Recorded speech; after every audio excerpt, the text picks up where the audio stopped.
Spustíme si program Transform. Vyberieme si správny model geoidu, geoid DVRM-SK a už transformujeme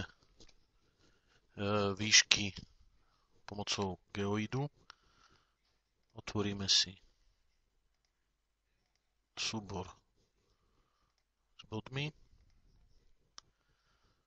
Vyberieme si identické body.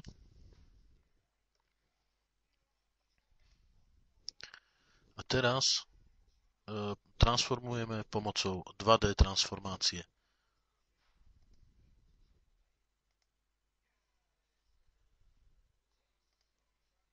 Hotovo. Čiže máme stransformovanú polohu podľa identických bodov a výšky podľa geoidu.